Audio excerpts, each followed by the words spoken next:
Selamat pagi FJF Surabaya. Oke. Boleh saya undang Bapak Ibu, teman-teman saudara-saudari sekalian, kita bangkit berdiri yuk, kita mau bacakan satu ayat. Ayat hari ini kita ambil di 1 Yohanes 4 ayat 10. Inilah kasih itu, bukan kita yang telah mengasihi Allah, tetapi Allah yang telah mengasihi kita. Dan yang telah mengutus anaknya sebagai pendamaian bagi dosa-dosa kita. Mari kita baca bersama-sama. Kita mulai dari 1 Yohanes 4:10 ya, bareng-bareng ya. 1, 2, 3. 1 Yohanes 4 ayat 10. Inilah kasih itu.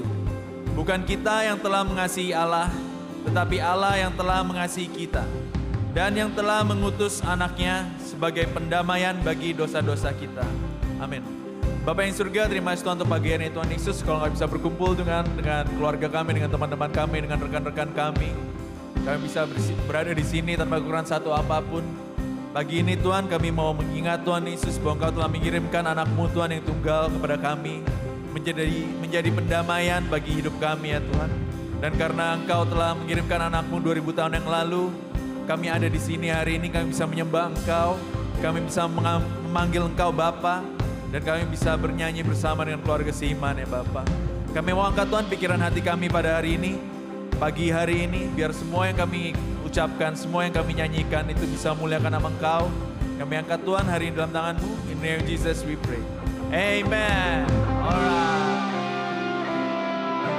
Boleh berikan kanan kiri Anda bilang, halo, you look good today, happy Sunday. Good to see you di Sunday. Joy to the world, the Lord is come. Let her receive her King. Let every heart prepare Him room. And heaven and nature sing. And heaven and nature sing. And heaven and nature sing. Tepuk tangan yuk. We will sing, sing, sing.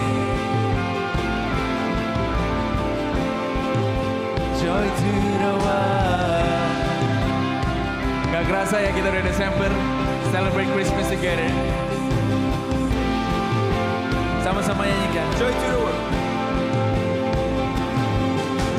Joy to the world. The Savior reigns. Let men employ the song. While fields and floods, rocks, hills and plains, repeat the sounding joy, repeat the sounding joy, repeat the sounding joy. We will sing, sing, sing. Joy to the world. We will sing, sing, sing. Kata angkat suara. He rules the world with truth and grace, and made the nation prove the glories of His righteousness, and wonders of His love, and wonders of His love, and wonders of His love.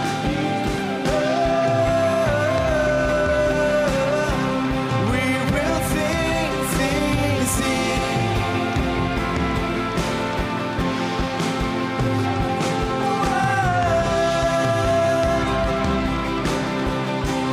We will sing, sing, sing. Katakan joy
Tepuk tangan yuk di atas kepala kita, come on.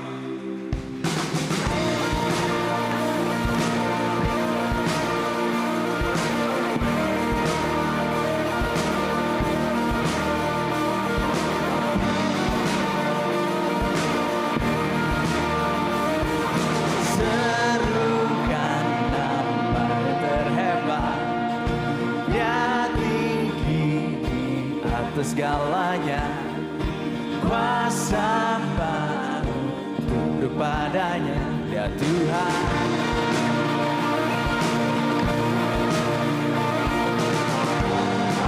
Haleluya, Dia besar di dalam hidupku.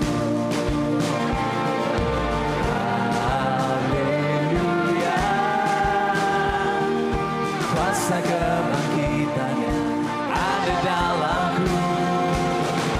Sekarang serukanlah namanya. Sekarang hidup dalam kebangkitan. Salibnya pulihkan. Yesus menebus hidupku.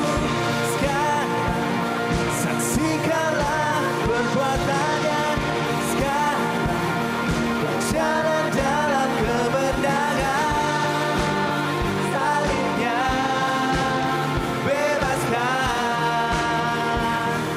Yesus menebus hidupku.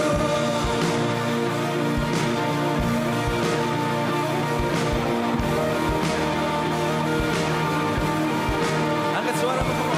Serukan nama yang terhebat, Dia tinggi di atas segalanya. Kuasa mau tunduk padanya, Ya Tuhan. Angkat tangan yuk. Haleluya, Dia besar di dalam hidupku. Amin. Haleluya, kuasa kebangkitannya ada dalam. Come on. Sekarang serukanlah namanya. Sekarang hidup dalam kebangkitan. Salibnya pulihkan. Yesus penebus hidupku. Sekarang saksikanlah perbuatannya. Sekarang berjalan dalam kebenaran. Salibnya bebaskan. Yesus penebus hidupku.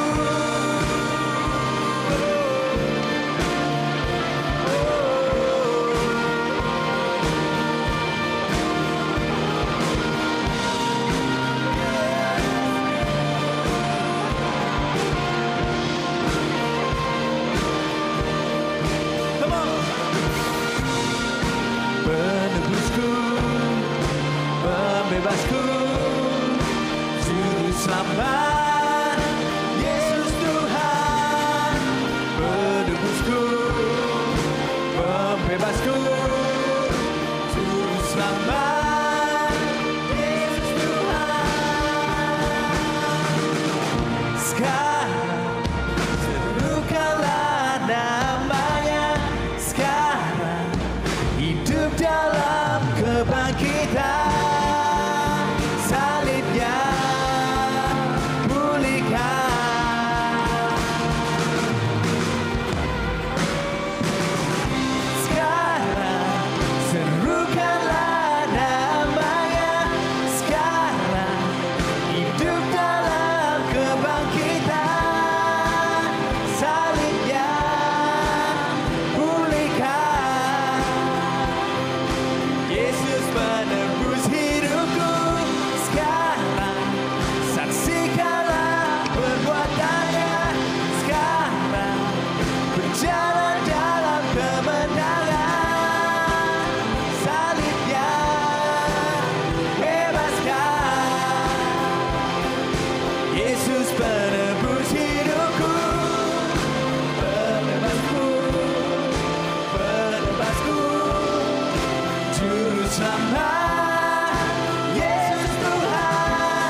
Saudara, pagi hari ini saya mau ambil waktu sedikit dari waktunya Pastor Raymond untuk sharing sedikit. Boleh ya Pastor ya? Pastor nggak ada pilihan karena saya yang lagi berdiri di sini. Tapi saya mau share sedikit 3 bulan yang lalu untuk teman-teman yang nggak tahu kalau saya sepedaan. Saya mau share bahwa 3 bulan yang lalu itu saya hampir meninggal gitu ya. Pastor Lina tahu karena dia sempat nyerempet dalam khotbahnya tentang kehidupan yang menyerempet, yaitu saya itu. 3 bulan yang lalu saya jatuh, saya patah tulang di sini dan di rusuk saya. Ada tulang yang masuk ke paru-paru saya juga. Ada retak dalam skull saya, ada pendarahan. Dan habis itu tentu ada operasi dan lain sebagainya. Terus ketika 2-3 minggu setelah kejadian tersebut, saya ada di Sunday service, saya ingat sekali ada di tengah-tengah. Terus telinga saya itu kehilangan pendengarannya sekitar 40% yang sebelah kiri. Dan dia terus berdenging gitu ya, nging gitu terus. Dan ketika saya di Sunday service hari itu, semakin kencang lagunya itu suara ngingnya semakin kencang juga. Jadi hari itu saya ingat sekali bahwa wow, aku nyanyi aja itu suaraku nggak kedengeran gitu karena bunyi nging dan aku nggak tahu if I'm singing on the right note ya kan. Jadi mungkin kayaknya fales-fales gitu kan. Terus kayak wow, knowing that dulu itu aku pimpin pujian di gereja and I might lose all of that gitu. Habis itu muka kiri saya itu juga half paralyzed gitu. Jadi tutup mata tuh nggak bisa full, jadi masih bisa kelihatan dikit. Dan nggak bisa senyum gitu, ini nggak bisa digerakin. Dan seiring berjalannya waktu semuanya ternyata semakin membaik, puji Tuhan. Tapi bukan lebih baiknya ya. Waktu itu saya tahu bahwa Tuhan tuh bersama saya nggak pernah ketakutan sedikit pun. So it doesn't matter kalau ini paralyzed atau enggak, bisa dengar atau enggak. Tapi yang saya ingat adalah 1 bulan, mungkin 2-3 minggu yang lalu ketika saya duduk lagi di situ, terus saya sudah mulai sedikit lebih bisa mendengar. Sekarang ini masih ngeng juga, tapi saya sudah bisa mulai bernyanyi bersama-sama, gitu ya, bisa mendengar lagu praise and worship dengan lebih baik, bisa enjoy the praise and worship lebih baik, gitu ya. Terus hari ini saya bisa pelayanan di sini, dan yang saya ingatkan diri sendiri adalah man, never take things for granted. Karena you never know fisik kita ini bisa saja banyak sekali berubah hanya dalam sekejap. Kita nggak tahu minggu depan tuh apa yang bisa terjadi gitu ya. Saya bisa aja nggak kembali lagi pendengarannya ataupun raut muka saya nggak bisa kembali. But I know that God was there with me. Dan ketika mengetahui bahwa sekarang aku bisa lagi. You know what I have in mind? Perspektif saya adalah aku nggak akan mau setengah-setengah lagi, ya kan? Ketika aku pelayanan, ketika aku ada di sini, di stage ini pagi ini, I know saya akan memberikan yang terbaik karena 3 bulan yang lalu saya hampir kehilangan semuanya itu. Dan istri saya ada di a tough spot juga.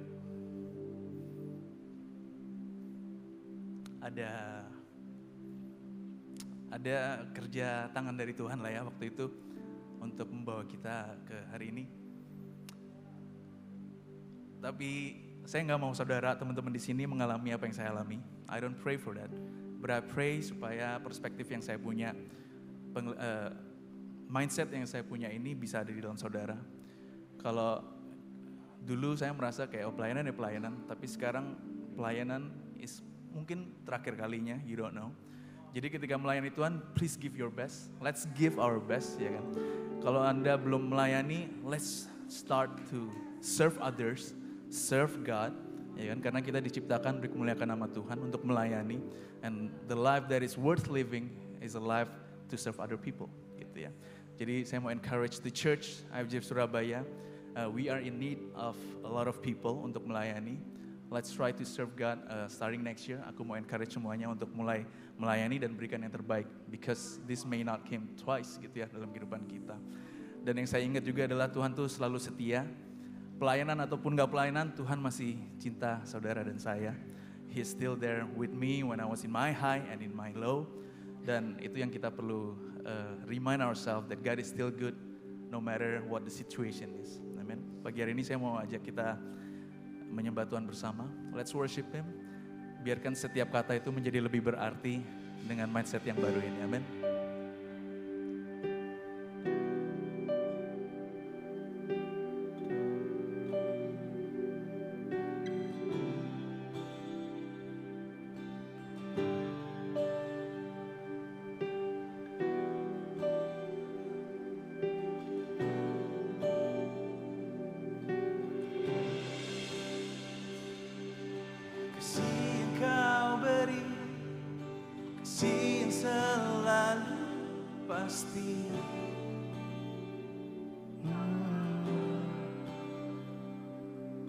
Bagaikan mentari yang hangatkan jiwa ini.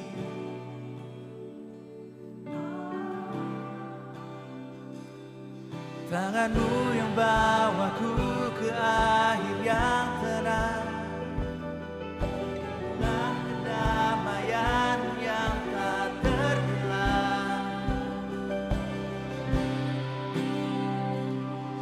Kau Bapa yang setia, semuanya Kau setia.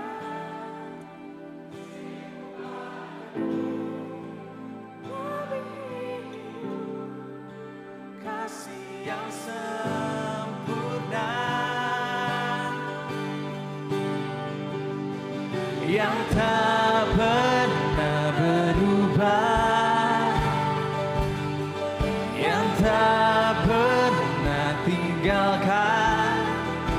Kasih-Mu padaku tak berkesudahan untuk selamanya.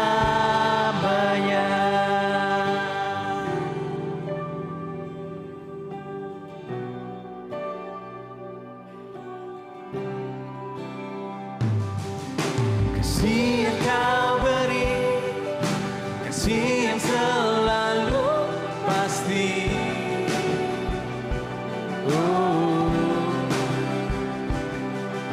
Bagaikan mentari yang hangatkan jiwa ini.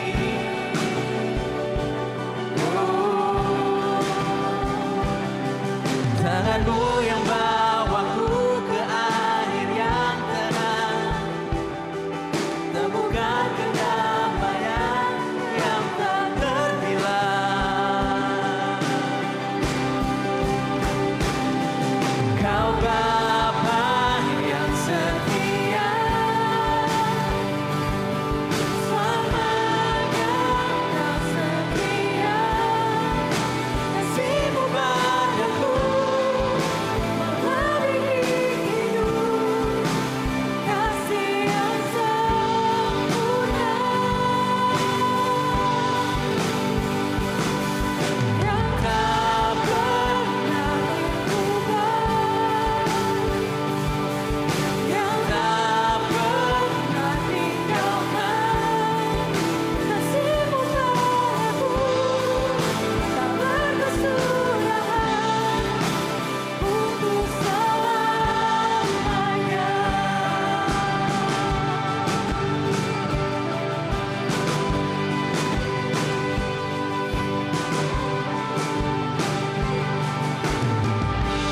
Biar mulutku dan hatiku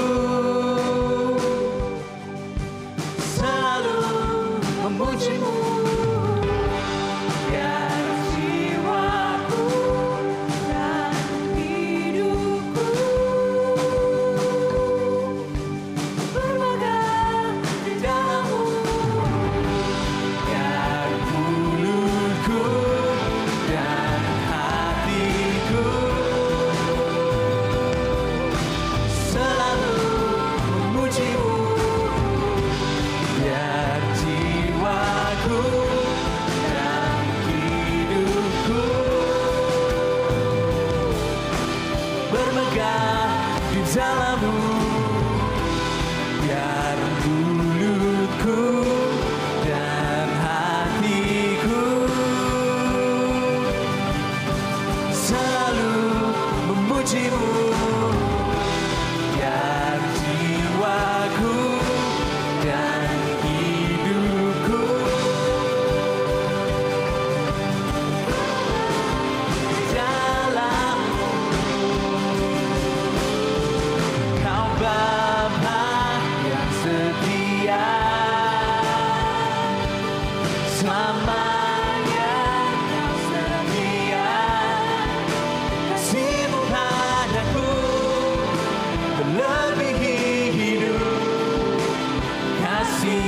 sempurna,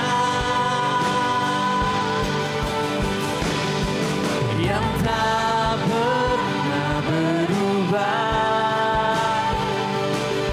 yang tak pernah tinggalkan kasih-Mu padaku, tak berkesudahan untuk selamanya,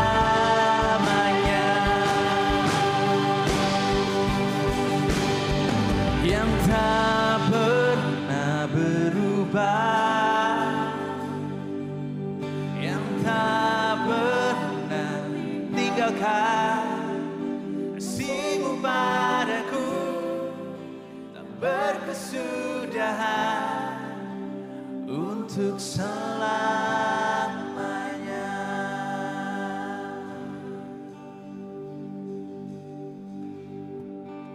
Tuhan, terima kasih Tuhan Yesus, karena kasih-Mu Tuhan selalu ada untuk kami ya Tuhan. Kasih-Mu selalu bersama dengan kami dalam setiap situasi dan kondisi kehidupan kami. Engkau tidak pernah gagal untuk hadir Tuhan dalam kehidupan kami ya Tuhan Yesus. Ini hidup kami ya Tuhan Yesus. We are here to serve you. We are here to worship you ya Tuhan. I'm wide awake, drawing close, stood by grace, and all my heart is yours. All fear removed, I breathe you in, I lean into your love. See, I'm wide awake. I'm wide awake, drawing close, stood by grace, and all my heart is yours. All fear removed, I breathe you in, I lean into your love. Sing, I'm wide awake. I'm wide awake, drawing close, stood by grace, and all my heart is yours. All fear removed, I breathe you in, I lean into your love. Sing it one more time. I'm wide awake. I'm wide awake, drawing close, stood by grace, and all my heart is yours. All fear removed, I breathe you in, I lean into your love. Your love.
ambil momen hari ini.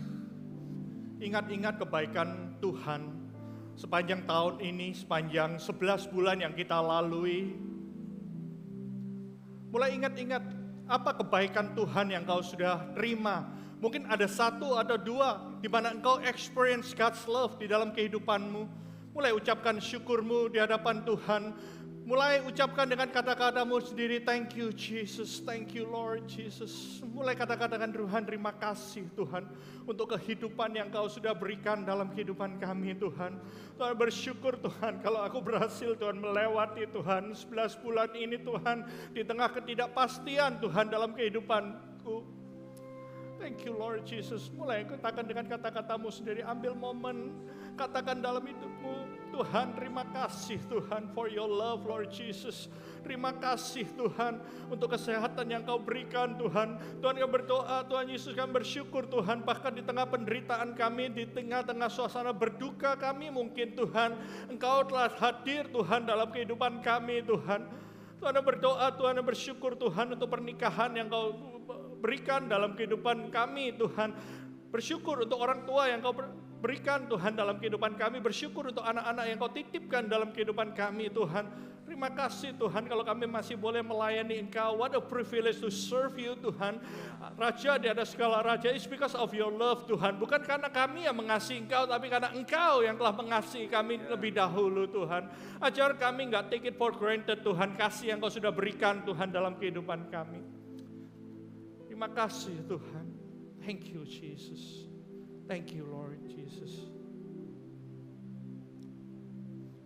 Bicaralah Tuhan dalam kehidupan kami. Kalau bulan ini kami mengakhiri Tuhan, tahun ini Tuhan, di bulan ini Tuhan berbicara mengenai love in action.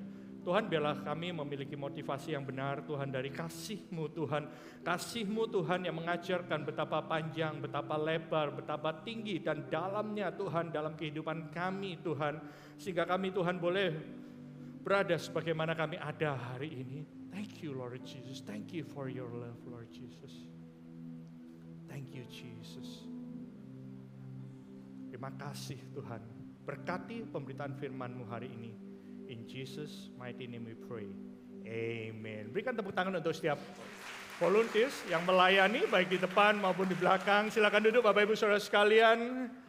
What a privilege untuk kita boleh hadir menyembah Tuhan. Kita memuliakan Tuhan, bahkan melayani Tuhan sama-sama. Di bulan Desember ini kita melihat everywhere sudah kelihatan benar-benar nuansa Natal. Di tiap perumahan kita melihat lampu-lampu yang begitu gemerlap, mal-mal merayakan Natal. Kita mulai dinner demi dinner gitu ya, jaga ya. Makanya kita dinner, kita makan, nanti awal tahun kita awali dengan puasa 21 hari ya. Masih bulan depan kok, tahun depan sih lebih tepatnya. Cuma kasih preview aja gitu ya.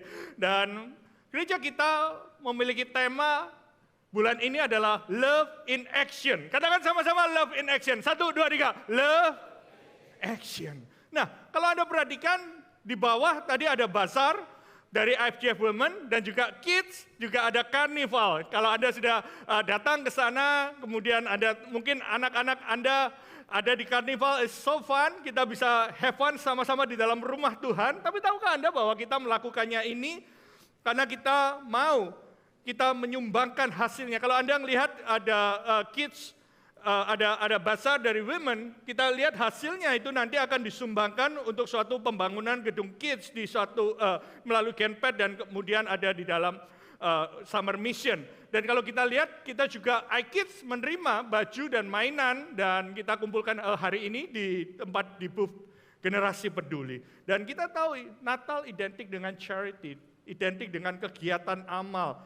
Kita belajar selama bulan ini, untuk Anda yang sudah menerima kalender ini, kita belajar untuk mempraktekkan, gak cuman berbicara mengenai kasih.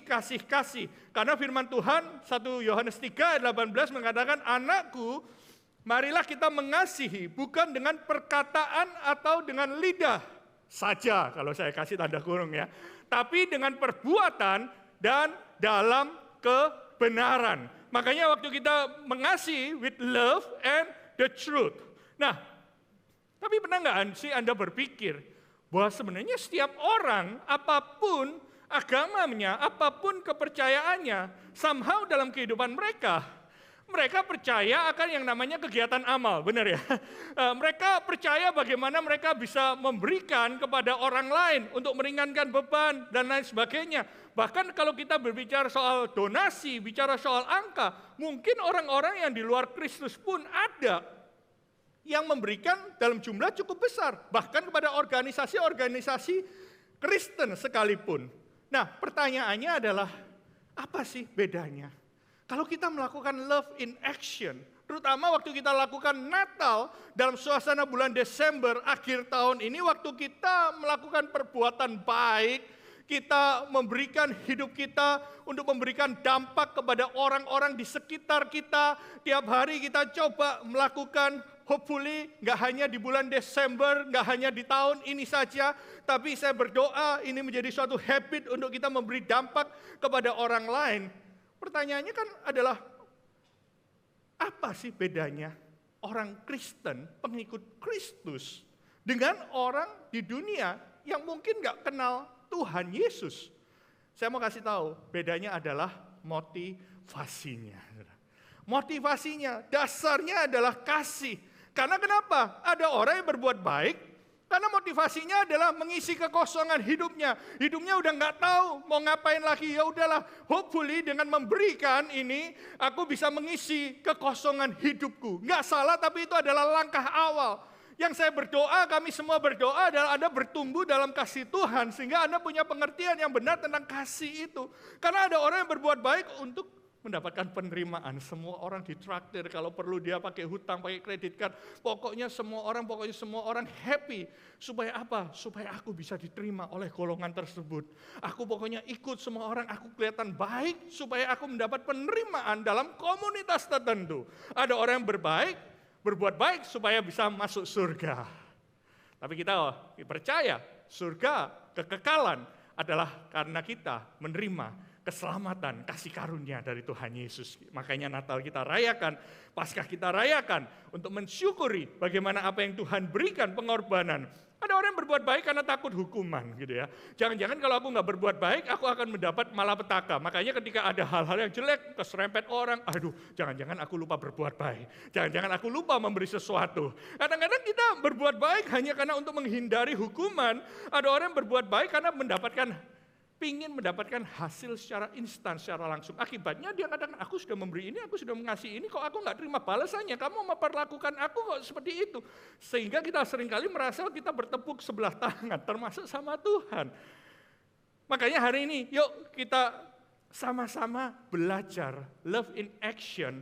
Hari ini kita belajar bahwa motivasinya adalah kasih yang sejati, yaitu kasih dari Tuhan Yesus sendiri. Oleh karena itu hari ini judul khotbah saya adalah Real Love. Katakan sama-sama real love. 1, 2, 3.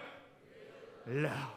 Jadi karena ada yang asli, ada yang sejati, pasti ada juga yang imitasi.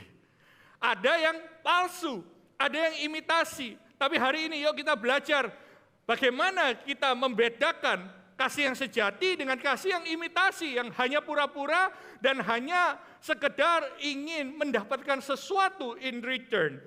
Yuk kita baca sama-sama, atau tadi kita udah baca ya di awal, 1 Yohanes 4 ayat 10, saya ulangi di sini. Inilah kasih itu. Bukan kita yang mengasihi Allah, tapi Allah yang telah mengasihi kita.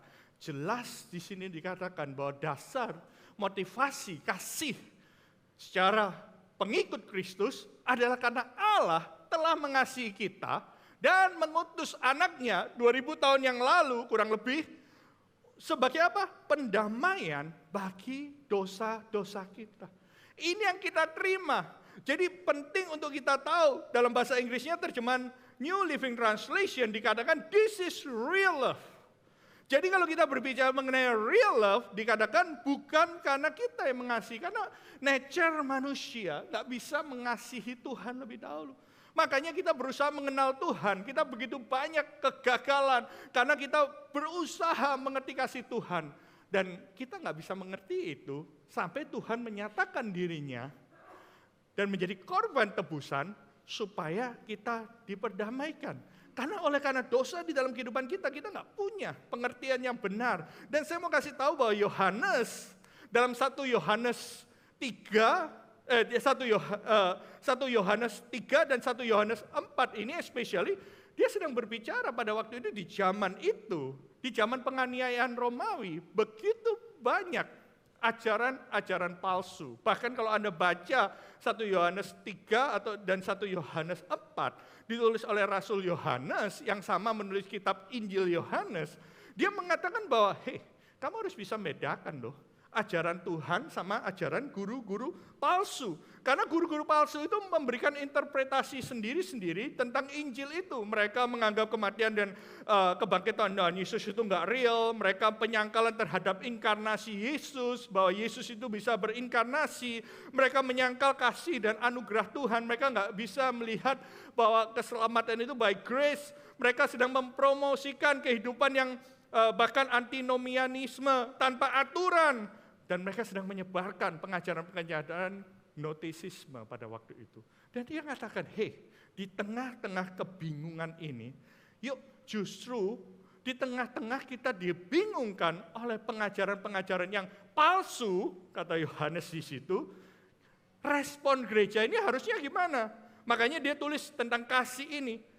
Semakin kita melihat begitu banyak ajaran yang berbeda, ajaran palsu, yuk tumbuhkan pemahaman kita tentang kasih Tuhan. Pelajari dan praktek lebih banyak kasih Tuhan ini, love in action ini. Kita mempraktekkan kasih Tuhan. Enggak cuma belajar, memahami, tapi cuma kita belajar untuk mempraktekannya. 1 Yohanes 3, 18-19 mengatakan demikian. Dan dia mengatakan, kamu kayak gini dalam situasi gini, kita harus tetap bijaksana.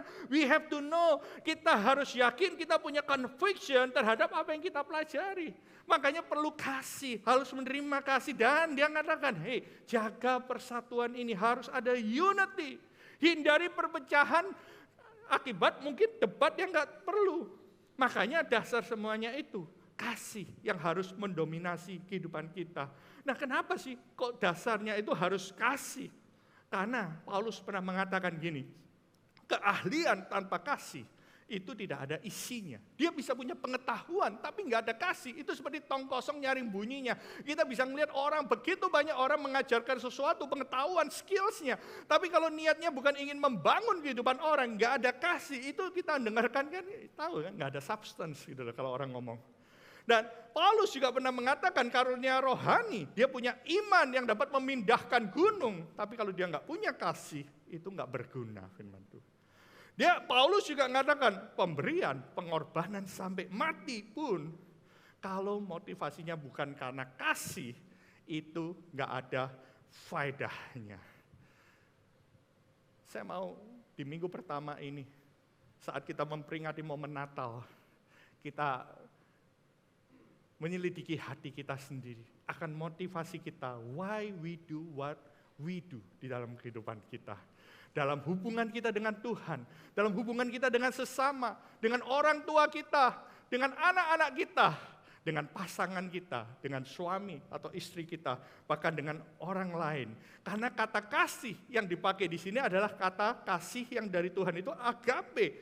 Kasih agape berbicara kasih yang selfless, sacrificial, and unconditional. Ini kasih yang sejati. Karena ada kasih yang sejati, ada juga kasih yang imitasi. Lawan dari kasih itu bukan cuma sekedar benci gitu ya, tapi sudah nggak peduli lagi, hati udah mulai dingin. Makanya kita bisa melihat di sini bahwa ketika kita diperhadapkan sesuatu motivasi yang asli, berarti ada yang palsu. Pertanyaannya adalah apa yang membedakan kasih yang sejati, real love itu dengan kasih yang palsu atau fake love? Saya senang kalau Anda punya pertanyaan seperti ini. Karena Yohanes dalam 1 Yohanes 4 dan 1 Yohanes 3, dia menjawab pertanyaan-pertanyaan seperti ini. Nah, yang pertama, yuk kita lihat di sini. Saya akan bagi dalam 3 hal, yaitu sumbernya, sifatnya, dan hasilnya. Nah, yang pertama adalah yuk kita cek sumbernya atau source-nya. Kasih yang sejati itu adalah kasih yang berpusatkan pada Kristus. Kasih yang imitasi atau kasih yang palsu itu kasih yang berpusatkan pada diri sendiri. Makanya kadang-kadang orang yang memperhatikan orang lain, orang yang tanda kutip menyuap untuk mendapatkan keinginan tertentu, kelihatannya memberi, kelihatannya ngasih. Tapi dia mengharapkan sesuatu yang memberikan keuntungan kepada dirinya sendiri. Makanya penting untuk cek motivasi kita. It's okay kalau motivasi kita salah hari ini, tapi jangan berhenti sampai sana. Let's grow in God's love. Yuk kita punya kasih yang berpusatkan pada Kristus. Karena ayat 7 mengatakan, saudara-saudaraku yang kekasih, marilah kita saling mengasihi. Sebab kasih itu berasal dari Allah dan setiap orang yang mengasihi lahir dari Allah dan mengenal Allah. Jadi kasih yang sejati itu kasih yang lahir dari pengenalan akan Allah. Karena siapa? Yuk kita baca ayat ke-8, siapa yang tidak mengasihi ya. Yuk kita baca 1, 2, 3. Siapa? Ia tidak mengenal Allah. Sebab Allah adalah kasih. God is love. Karena itu kasih yang sejati itu unselfish. Makanya kita lihat dalam bahasa Inggrisnya, terjemahan Amplified Bible, dia katakan, hey, let us unselfishly love and seek the best for one another.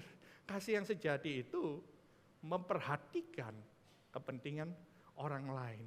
Kalau Anda menikah, mulai hari itu engkau menikah, engkau mulai bukan membahagiakan dirimu sendiri, tapi mulai membahagiakan orang lain. Ketika engkau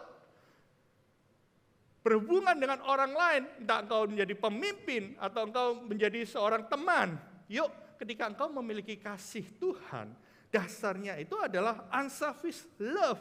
Kenapa? Karena firman Tuhan katakan, for the love is from God. Yang asli itu dari kasih Tuhan. Dan setiap orang dikatakan apa? Harus memiliki personal experience with God. Kita perlu melihat bahwa seorang itu perlu true personal experience sama Tuhan. Sehingga dia bisa membagikan kasih itu. Saya katakan pada anak-anak saya pada waktu itu, pada saat mereka mulai boleh gitu ya, membangun hubungan, relationship. Saya katakan, kalau kamu punya nanti mencari pasangan hidup selain semua kriteria yang must have dan mungkin good to have dalam kehidupan Anda, saya bocorkan di sini buat kaum single gitu ya, saya katakan. Jangan cuma cari karena dia rajin pelayanan, that's good kalau dia rajin pelayanan. Kalau dia orang Kristen, yes itu mutlak gitu ya, karena firman Tuhan mengatakan janganlah jadi pasangan yang tidak seimbang. Tapi yang kedua, ya, yang kita ini jangan cuma ngelihat karena dia anaknya orang Kristen juga, tapi tanyakan dalam kehidupan mereka tips ya gitu ya. Pernah nggak mereka mengalami personal experience, mengalami kasih Tuhan? Pernah nggak momen di mana mereka mengenal Tuhan ini secara personal? Karena seringkali, apalagi kalau generasi sekarang, banyak kita tumbuh besar, especially generasi anak-anak kami gitu ya, anak-anak saya, anaknya Pastor Bobby.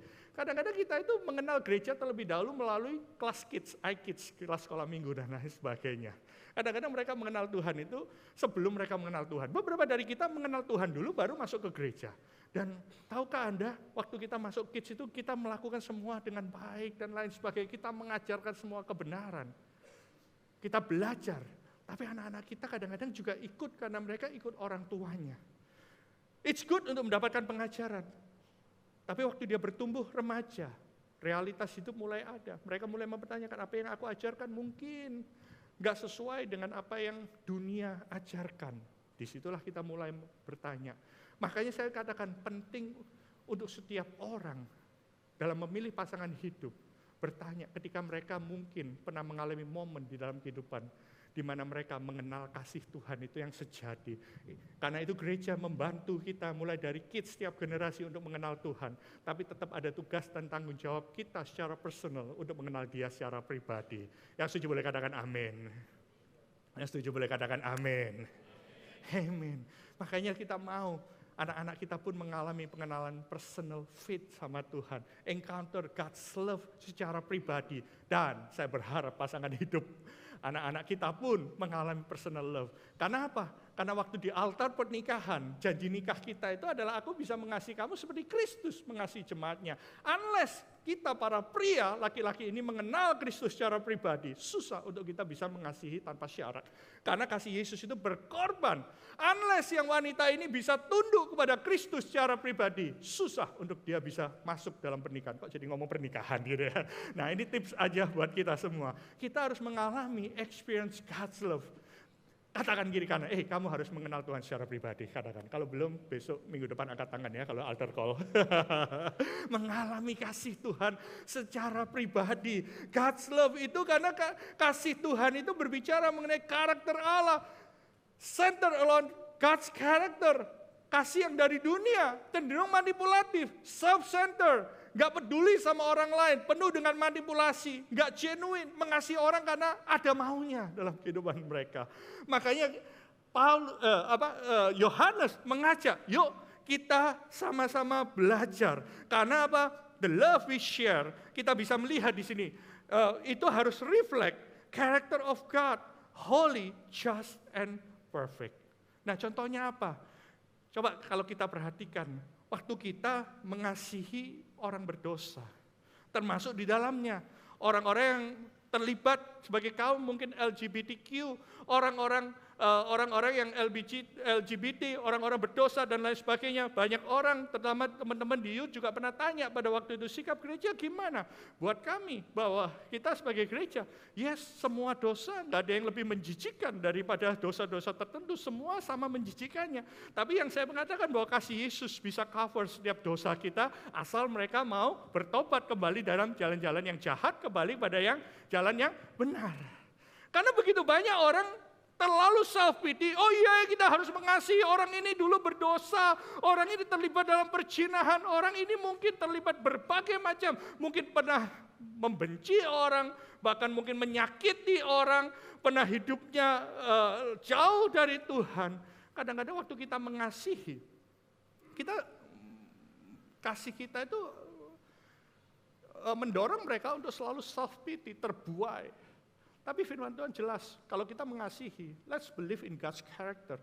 Bahwa Tuhan itu holy, Tuhan itu kudus, Tuhan itu adil, dan Tuhan itu adalah sempurna. Sehingga ketika kita mengasihi orang yang berdosa, jangan cuma hanya mengasihani, tapi kita percaya bahwa setiap dosa ketika mereka minta ampun, mereka bisa kembali kepada karakter Kristus. Yesus, cara Yesus melihat orang berdosa, siapapun orangnya, apapun dosanya, sama. Tuhan membenci dosa. Tuhan membenci dosa. Tuhan firman-Nya jelas, gender laki-laki dan perempuan. Orang yang membunuh juga berdosa, orang yang berzina juga berdosa. Tapi Tuhan mengasihi orang berdosa. Dia ingin mereka bertobat. Makanya Yesus ketika bertemu dengan wanita berdosa, dia mengatakan, siapa yang tidak punya dosa boleh lempar batu duluan. Tapi waktu dia berdua sama perempuan berdosa itu, dia katakan, hey, aku pun tidak menghukum kamu, go and sin no more. Masalahnya ada orang yang sudah berdosa tapi makin lama makin sombong. Itu yang jadi problem seringkali, saudara. Makin dosa, makin pride-nya makin tinggi. Makanya perlu perjumpaan pribadi dengan kasih Tuhan. Karena kita mau setiap orang mengalami perubahan dan memiliki karakter Kristus. Allah yang kudus, Allah yang benar, Allah yang adil, dan Allah yang sempurna. Yesus menerima kita apa adanya, tapi Dia tidak membiarkan kita apa adanya. Dia mau kita bertumbuh dalam kasih, makin serupa dengan karakter Kristus dalam kehidupan kita.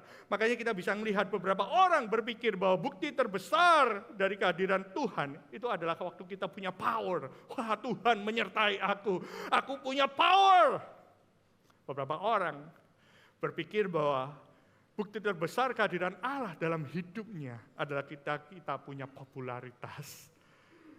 Beberapa orang berpikir bahwa bukti kehadiran Tuhan adalah ketika semua orang punya semangat, passion, semangat.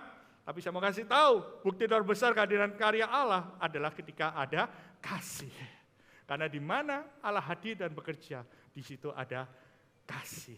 Bukti kehadiran Tuhan dalam rumah tangga Anda adalah saling mengasihi satu dengan yang lain. Bukti kehadiran Tuhan di dalam kehidupan komunitas Anda, akhir Anda adalah ketika mereka semua saling mengasihi. Bukti di mana kita sebagai gereja waktu kita melayani Tuhan bersama-sama adalah kita saling mengasihi, bukan saling tidak peduli dalam kehidupan kita.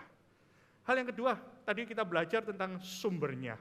Tapi yang kedua, kita belajar apa bedanya sih dengan kasih yang sejati dengan kasih yang imitasi itu, kasih yang palsu. Yang kedua adalah sifatnya. Ini kalau Anda melihat sifatnya, kita bisa melihat bahwa waktu Tuhan mengasihi kita, kasihnya itu generous. G yang kedua adalah generous. Dalam kurung sacrificial, mau berkorban. Tapi kasih yang palsu, yang imitasi, dia mengasihi karena mau transaksional. Dia mau something in return. Seringkali kalau kita melihat kasih Tuhan itu adalah dia mau memberikan tanpa mengharapkan sesuatu in return. Dia menunjukkan melalui apa? Kasih karunia Allah, melalui God's grace. Tapi love yang bukan dari Tuhan itu transaksional. Dia mau give and take, give and take. Makanya firman Tuhan dikatakan di sini. Kalau kita melihat 1 Yohanes 4 ayat 9, dia mengatakan inilah bukti kasih Allah. Dinyatakan di tengah-tengah kita yaitu bahwa Allah telah mengutus anaknya yang tunggal ke dalam dunia. Dia mengutus, ada pertukaran ilahi. Ada yang namanya glorious exchange. Dia mengutus, dia berkorban, dia mati supaya kita hidup. Dia dipermalukan supaya kita dipermuliakan. That's kind of love of God. Itu sifat dari kasih Tuhan. Dan makanya Tuhan mengatakan, orang yang mengenal Kristus 1 Yohanes 3 ayat 16, paralel dengan Yohanes 3 ayat 16, dia katakan bahwa Kristus telah menyerahkan nyawanya untuk kita. Makanya kasih kita harusnya sacrificial. Mau generous memberikan kepada orang lain. Masalahnya seringkali, somewhere along the way, kita akhirnya jadi transaksional. Karena ayat 17 mengatakan, siapa yang mempunyai harta duniawi dan melihat saudara seimannya menderita kekurangan, dikatakan di sini. Tapi menutup pintu hatinya terhadap saudaranya, bagaimana kasih Allah tetap ada di dalam dirinya. Tuhan maunya kita menyerahkan, mengorbankan hidup kita kebahagiaan orang lain.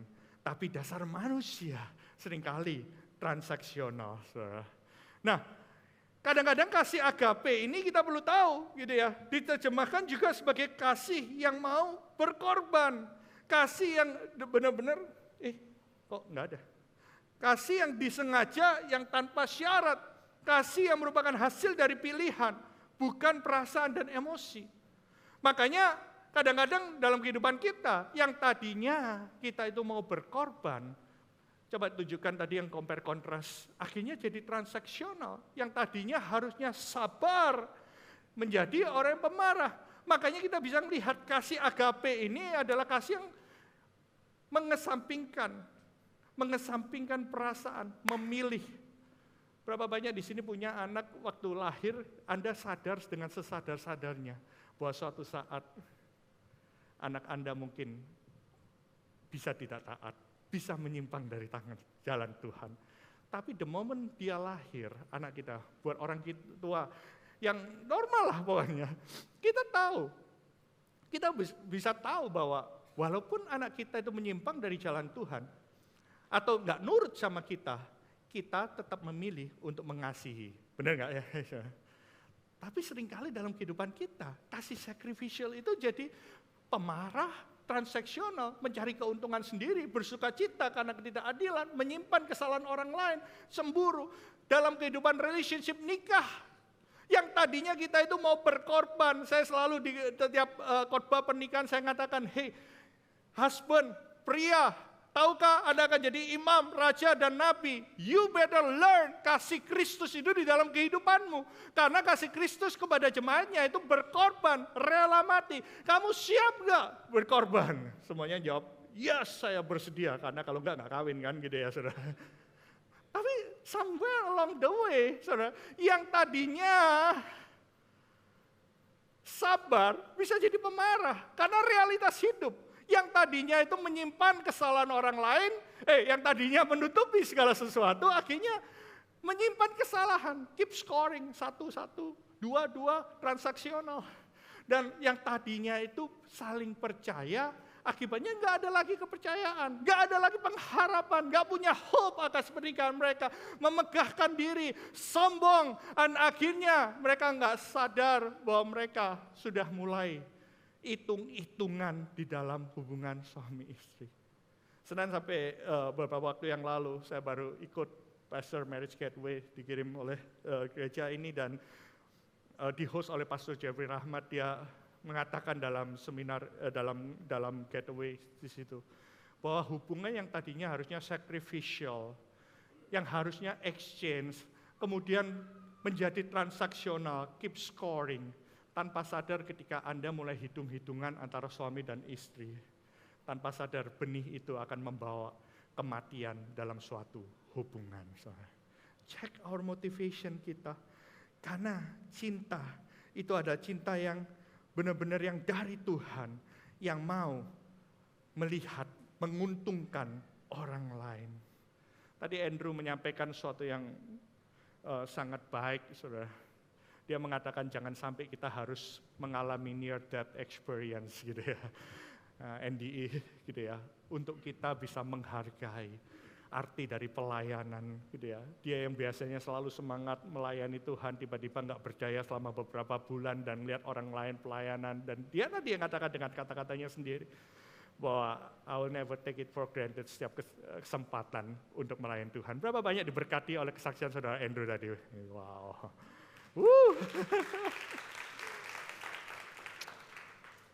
Tapi sadar nggak sih dalam kehidupan kita, seringkali that's real. Dalam kehidupan pelayanan, dalam kehidupan komunitas kita di iCare, dalam kehidupan bergereja kita, dalam kehidupan apapun dalam kehidupan kita. Kadang kita udah menerima kasih Tuhan, we are so excited.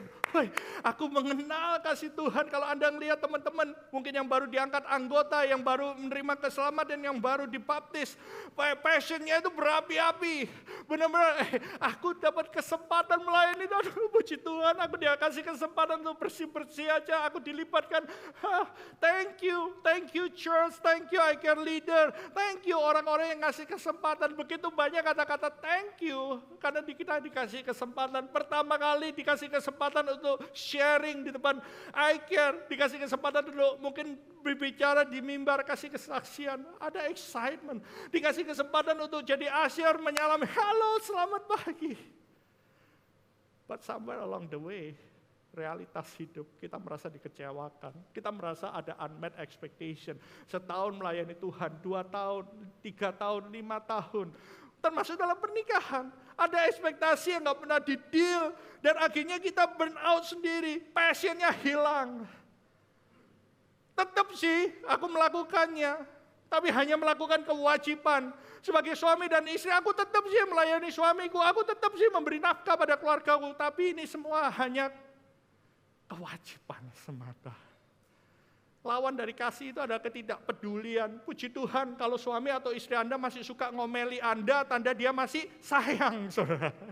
Masih suka dicelatui sama iCare leadermu, dia masih sayang. One day kalau dia nggak peduli, dia nggak ngomong apa-apa lagi sama Anda, saudara. Suami istri diam-diaman. Itu suasana rumah seperti neraka di bumi, bukan surga di bumi, saudara.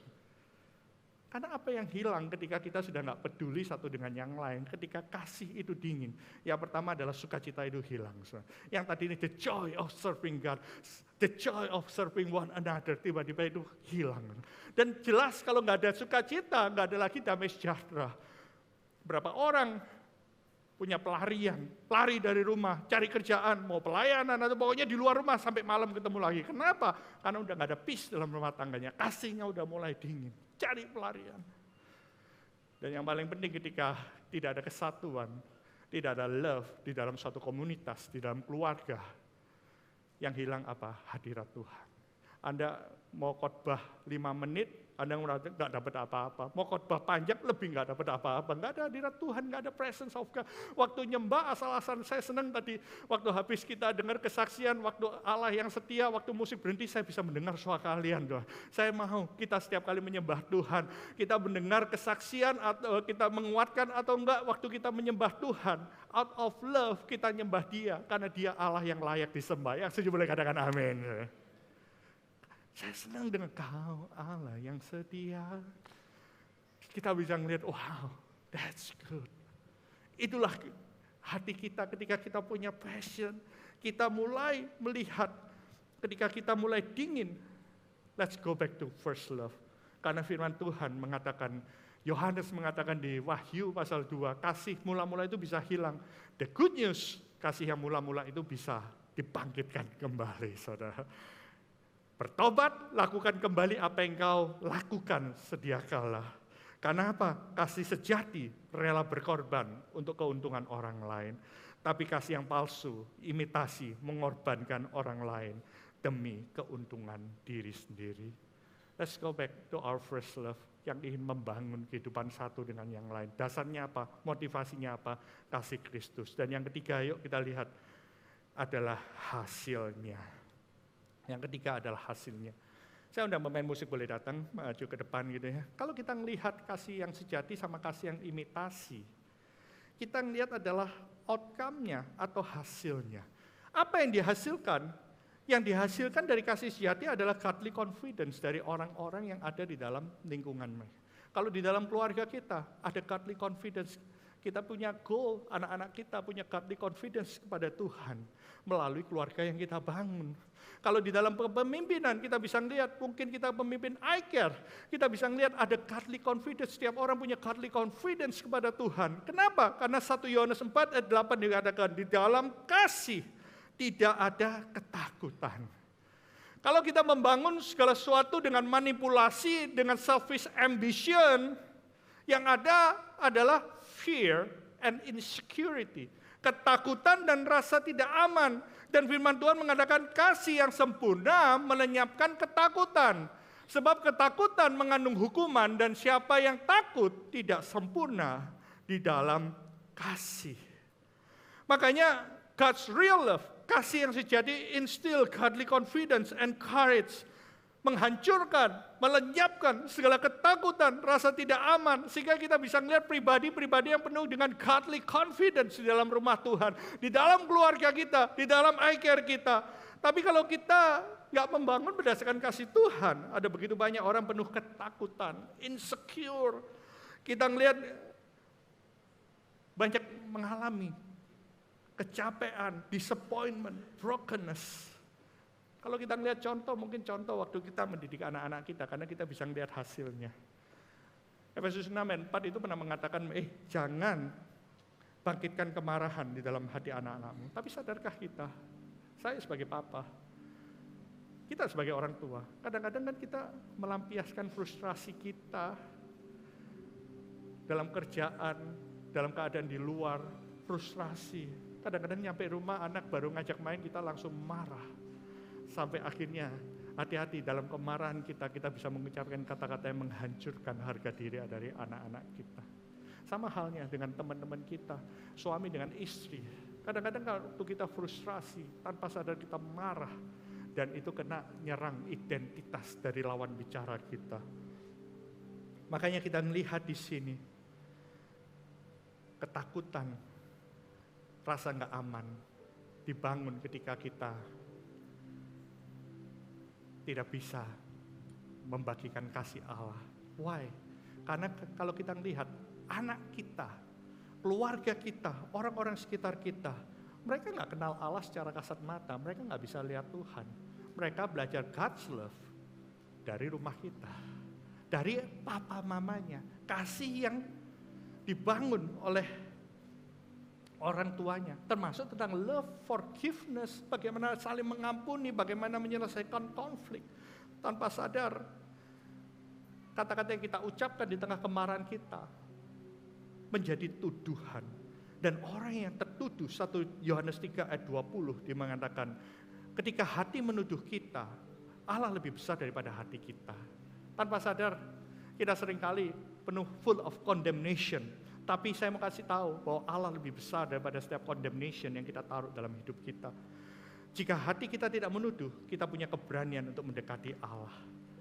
Saya mau katakan dua kata, ada conviction, ada condemnation. Tadi saya katakan bersyukur karena orang yang menegur kita, tapi teguran itu membawa dua. Kalau teguran itu membawa conviction, itu membuat kita langsung lari kepada Tuhan. Waktu kita jatuh dalam dosa, kita ditegur. Ketika itu menjadi conviction, Tuhan mengingatkan melalui para leader kita, melalui para pemimpin kita atau orang tua kita. Itu membawa kita kepada Tuhan. Tapi condemnation membuat kita nggak berani menghadap Tuhan. Makanya kalau orang yang penuh dengan full of condemnation, rasa bersalah, terbuai dengan kesalahan dan self-pity-nya, dia akan makin lama makin jauh dari Tuhan. Karena sebenarnya dia sedang mengalami condemnation dalam kehidupannya. Saya berdoa, setiap kita boleh mengalami kasih Tuhan dan bangun kasih itu di dalam kehidupan kita. Karena kita melihat 1 Yohanes 3:9, setiap orang yang lahir dari Allah tidak terus-menerus berbuat dosa. Ada kalanya kita jatuh dalam dosa, tapi kita bisa bangkit karena conviction dari Tuhan. Tapi benih ilahi harus ada di dalam dia, sehingga tidak dapat terus-menerus. Kata kuncinya adalah terus-menerus berbuat dosa kalau kita lahir dari Allah. Tanda bahwa pertobatan kita sejati, kita mengalami experience God's love di dalam kehidupan kita. Kasih yang sejati, bukan kasih yang imitasi, bukan karena disuruh-suruh, bukan karena dipaksa-paksa untuk datang kepada Tuhan. Tandanya ada apa? Kita itu nggak bisa terus-menerus di dalam dosa. Makanya yuk kita mau andalkan Tuhan, supaya kita nggak melihat generasi yang penuh ketakutan dan rasa tidak aman. Hari ini kalau Anda mengalami itu semua, the good news is kasih Tuhan, the real love conquers all fear and insecurity. Allah sanggup membebaskan kita hari ini. Kenapa? Karena kita bisa mengasihi, karena Allah lebih dahulu mengasihi kita. 3 hal yang saya mau Anda lakukan selama minggu ini. Yang pertama, let's start untuk membaca devotion kita. Yuk kita lihat di sini. Kita gereja Tuhan di tempat ini menyediakan melalui Instagram, melalui Telegram. Ada 31 hari kita belajar tentang kasih Tuhan. Supaya apa? Supaya kita belajar tentang kasih yang sejati, bukan kasih yang imitasi atau palsu.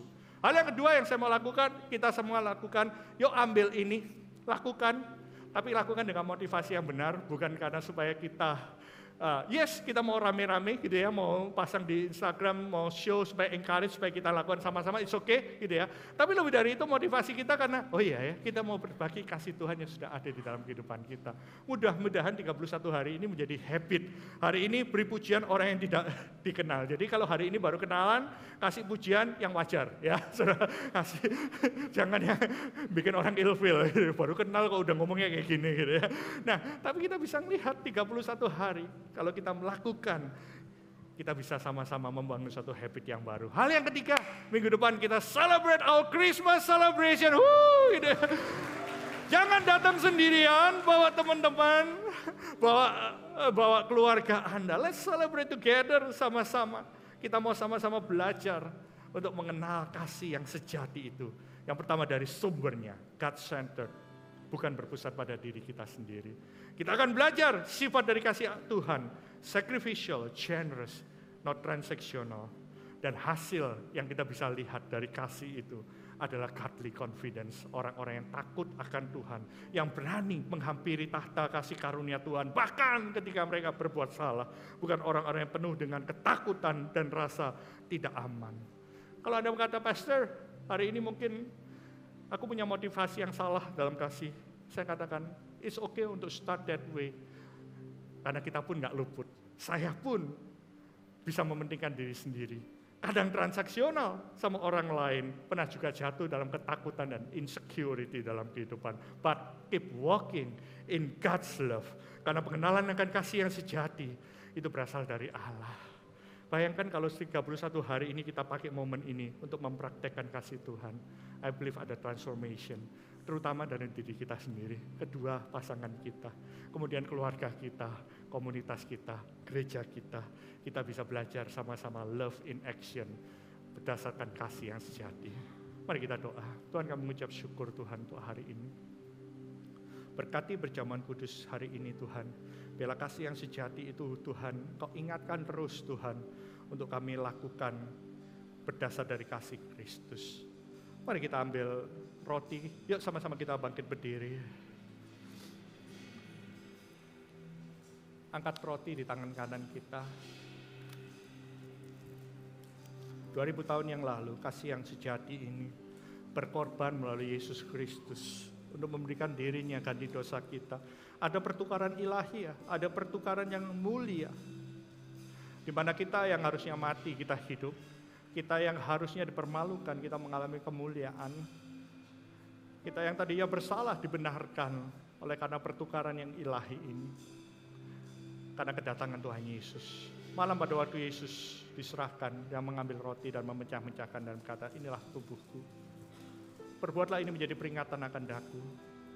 Roti ini roti biasa, tapi dalamnya kita menaruh iman. Ini adalah persekutuan kita dengan tubuh Kristus. Mari makan di dalam nama Yesus.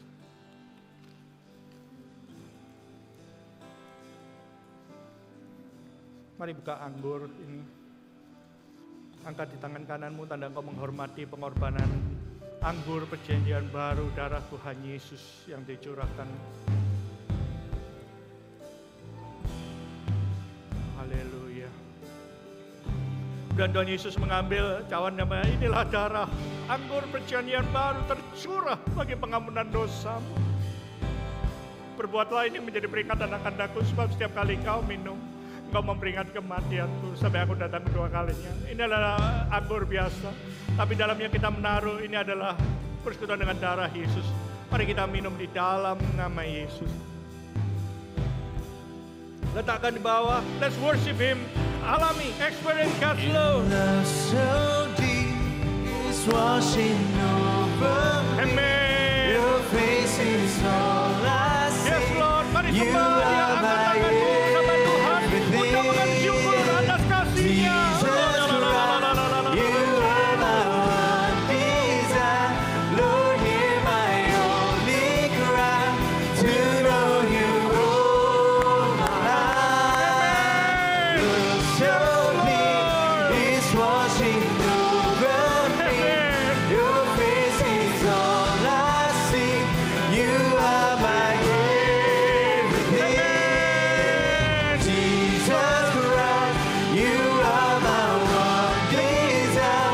Lord, hear my only cry to know you all. See your love so deep is washing over me. Your face is all I see. You are my everything. Jesus Christ, Yes, you are my one desire. Lord, hear my only cry to know you all my life. Hari ini saya digerakkan untuk berdoa, khususnya buat Anda yang mengatakan, Pastor, jujur hari ini, kasih itu mulai dingin dalam kehidupan. Mungkin di dalam hubungan suami dengan istri, atau orang tua dengan anak, atau mungkin dalam kehidupan komunitas Anda, atau mungkin juga dalam kehidupan Anda bergereja atau dalam pelayanan. Apa yang kau rasakan? Tadinya aku mau melakukan semua out of love, apapun aku mau lakukan demi membagikan orang-orang di sekitarku. But jujur, hari ini aku kehilangan the joy of serving keluargaku, the joy of serving orang-orang sekitarku. Udah gak ada peace. Aku mulai hitung-hitungan yang tadinya sacrificial jadi transaksional. Kalau itu Anda hari ini, gak usah angkat tangan, tapi taruh tanganmu di dada. Saya ingin berdoa buat Anda semua. Bila kasih yang sejati itu menggantikan kasih yang imitasi yang dunia tawarkan dalam kehidupan. Menggantikan setiap sakit hati, brokenness, hurt.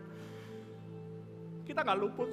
Saya pun kadang self-centered, mementingkan diri sendiri. Kadang transaksional. Kadang juga menyakiti sehingga membuat orang lain takut, insecure. Tapi hari ini the good news is kasih Tuhan yang sejati mengalahkan setiap fear and insecurity. Bapak berdoa Tuhan di dalam nama Yesus. Kau sembuhkan Tuhan setiap hati yang luka Tuhan. Hati kami yang mulai jauh dari Engkau Tuhan. Kembalikan pada kasih yang mula-mula Tuhan. Kembalikan Tuhan akan kasih yang sejati Tuhan, kasih yang tanpa syarat, kasih yang unconditional, kasih Tuhan yang melebihi akal dan pikiran manusia, sehingga kami bisa membagikan love in action ini kepada orang-orang sekitar kami Tuhan. Ampuni Tuhan kalau kami judgmental, kalau kami condemn orang lain Tuhan. Kami mau kembali Tuhan, bila the conviction of Holy Spirit itu terus ada dalam kehidupan kita. Thank you Lord Jesus. In Jesus mighty name we pray. Amen, amen, amen. Silakan duduk Bapak Ibu Saudara sekalian. Hari ini kita juga mau merayakan teman-teman yang mengambil langkah iman untuk menjadi anggota AFGF Surabaya. Yuk berikan tepuk tangan pada teman-teman yang ada di sini. Saya undang dengan cepat satu Vivian pertama. Boleh maju, silakan. Kemudian Sutejo Prawiro, Liliana Subekti, Yesi Giovanni Liman, Rahmanu Surya, Dewi Lusari, Kevin Jonathan Gunawan, Michael Christian, Pauline, dan Jeffrey Alexander. Yuk kita bangkit berdiri, kita berikan tepuk tangan buat mereka semua. Amen. Yuk arahkan tangan kita kepada mereka. Let's pray supaya iman mereka, excitement untuk melayani Tuhan. Mereka sudah menyelesaikan kelas kam dan mereka sudah dibaptis dan mereka siap melayani Tuhan. Tuhan yang berdoa Tuhan di dalam nama Yesus Tuhan. Tuhan yang berdoa Tuhan, bukan kami yang memilih Engkau Tuhan, tapi Engkau yang memilih kami Tuhan. Engkau yang menetapkan setiap kami Tuhan, anak-anak-Mu Tuhan. Engkau yang menetapkan, menempatkan mereka di dalam gereja-Mu di AFGF Surabaya Tuhan, untuk kami saling Tuhan mengasihi, saling Tuhan berbagi Tuhan kasih-Mu Tuhan. Lord I pray Tuhan, gak ada panggilan-Mu yang Tuhan hilang dalam kehidupan mereka. Panggilan-Mu gak pernah salah Tuhan. They will stay in God's calling Tuhan. Engkau yang berdoa Tuhan, melalui kehidupan mereka, keluarga mereka boleh dimenangkan, komunitas mereka boleh dimenangkan Tuhan, bahkan lingkungan dimanapun mereka berada Tuhan. I pray Tuhan untuk Vivian Tuhan, berdoa untuk Sutejo, untuk Liliana Tuhan, untuk Yesi, untuk Rahmanu Tuhan, untuk Dewi, untuk Kevin, untuk Michael, untuk Pauline, Jeffrey. Lord, your love is enough Tuhan dalam kehidupan mereka Tuhan. Let them grow in God's love Tuhan. Izinkan mereka Tuhan mengalami Engkau Tuhan dalam setiap langkah dalam kehidupan mereka Tuhan. Mereka boleh setia sampai akhir hidup mereka, terus melayani Engkau Tuhan. Terima kasih Tuhan. Berkati kehidupan mereka, berkati apapun yang mereka kerjakan. In Jesus mighty name we pray. Amen. Ladies and gentlemen, let's welcome the new member of AFGF Surabaya. Silakan duduk, kita akan lihat Seed News.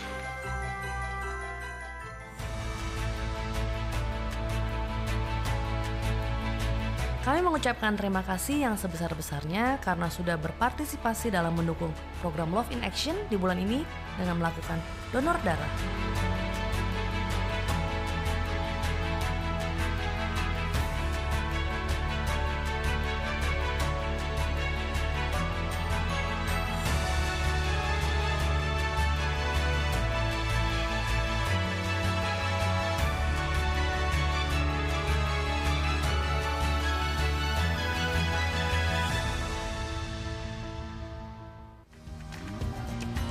Mari datang menyembah Tuhan bersama-sama di Recharge Worship and Prayer Night. Halo, aku sangat senang karena sebentar lagi kita merayakan Christmas. Apalagi Christmas kali ini, aku bisa langsung join untuk berbagi kasih ke Rumah Langit. Nah, Sofia mau ajakin parents dan teman-teman untuk ikut Love in Action bersama AFGF Kids dan Generasi Peduli. Diadakan dari 19 November sampai 3 Desember. Kita bisa mengumpulkan baju layak pakai dan mainan juga. Nanti juga ada booth yang menjual tas dan stationery yang nanti disumbangkan ke Rumah Langit. Yuk, kita sama-sama put our love in action for this Christmas. Bye!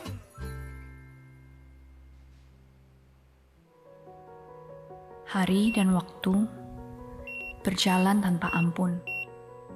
Jalan yang selalu sama, tempat yang selalu serupa, hidup di dalam kejenuhan, kebiasaan, dan rutinitas. Apakah aku masih hidup? Kadang dunia terlalu berisik, sulit untuk melihat harapan yang tumbuh. Aku ingin tetap percaya bahwa cahaya itu tetap bersinar, walaupun kadang terlihat lembut dan samar. Halo? Loh? Kamu kenapa, Dek?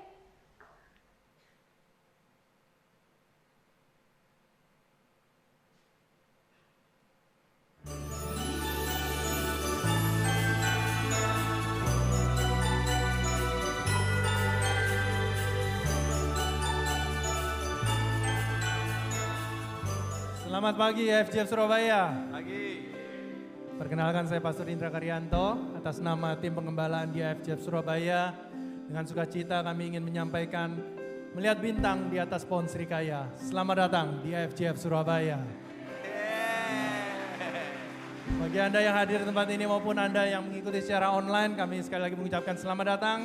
Dan Anda yang baru pertama kali datang bergabung bersama kami, Anda nanti setelah ibadah ini turun ke lantai 1 bisa menemui tim, connect tim kami agar Anda kami bisa melayani Anda dengan jauh lebih baik lagi. Kami ingin berkenalan dengan Anda lebih jauh lagi, dan yang online juga silakan Anda tulis di kolom komentar bahwa Anda baru pertama kali join di Kebaktian AFJ Surabaya supaya kami bisa melayani Anda dengan lebih baik lagi. Baik, ada beberapa pengumuman yang ingin kami sampaikan supaya Anda tidak ada yang terlewatkan dari kegiatan-kegiatan kita. Pertama-tama saya ingin mengajak Bapak Ibu Saudara-saudara sekalian untuk bisa memberikan apresiasi secara khusus bagi para volunteer, bagi para pelayan-pelayan Tuhan yang melayani di ibadah-ibadah AFJF Surabaya. Ya, baik kebaktian 1, kebaktian 2, kebaktian youth maupun kebaktian iKids. Jadi mari kita bersama-sama memberikan apresiasi secara khusus bagi para volunteer-volunteer yang melayani di AFJ Surabaya. Ini beberapa wajah-wajah yang melayani pada hari ini, beberapa saja diantaranya. Jadi untuk satu kali hari Minggu kurang lebih kita membutuhkan 100 orang volunteer, 100 orang pelayan Tuhan. Untuk menjadikan ibadah kita ini untuk nyaman diikuti, bisa berjalan dengan lancar. Untuk kebaktian umum, kebaktian youth maupun kebaktian iKids. Berarti ada kurang lebih 100 orang yang harus rela dengan sukarela datang 1-2 jam lebih pagi. Dan 100 orang yang pulangnya ibadah 1-2 jam lebih telat daripada kita semua yang ada di tempat ini. Luar biasa sekali, kita mari berikan apresiasi. Dan mungkin contohnya tadi yang sudah disampaikan oleh Bapak Andrew sebagai worship leader. Meskipun secara kondisi fisik belum fit, tapi melayani adalah suatu privilege, suatu sukacita. Dan juga rekan kita, Saudara Yohanes yang melayani sebagai musician, sebagai gitaris. Dia baru saja selesai operasi bahu, tapi tetap mau melayani meskipun saya bukan musisi, tapi saya tahu beratnya gitar itu lumayan. Kalau orang lagi sakit bahunya pasti akan kerasa. Tapi dia tetap mau melayani untuk kita hari ini. Mari kita berikan apresiasi bagi para volunteer kita. Baik, bulan Desember kita punya tema Love in Action, dan tadi sudah Pastor Raymond sampaikan salah satu bentuk aplikasi nyatanya adalah kita mau menggunakan kalender Love in Action ini. Ya, jadi nanti setelah Anda selesai ibadah, Anda bisa mengambil kalender Love in Action ini di depan ruang ibadah ini, ataupun Anda bisa minta kepada tim usher kami untuk mendapatkan kalender Love in Action. Apa sih maksudnya? Setiap hari, setiap tanggal akan ada aktivitas-aktivitas Love in Action yang simple, yang sederhana, yang bisa kita lakukan untuk membagikan kasih Kristus dalam kehidupan kita sehari-hari dimanapun kita berada. Dan juga sebagai sebuah keluarga, kalau Anda yang sudah berkeluarga dan mempunyai anak, untuk anak-anak kita pun teman-teman dari iKids juga sudah menyiapkan kalender Love in Action khusus untuk anak-anak. Jadi kita bisa melakukan kegiatan-kegiatan Love in Action ini sebagai satu keluarga tubuh Kristus di tempat ini. Jadi silakan ambil kalender Love in Action bagi Anda yang sudah dewasa maupun bagi anak-anak kita.